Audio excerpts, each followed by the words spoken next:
ऐसा झटका लगे जिया पे पुनर्जन्म हुई जान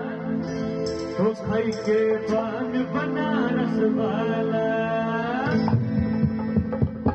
तो खाई के पान बनारस वाला गुलकारी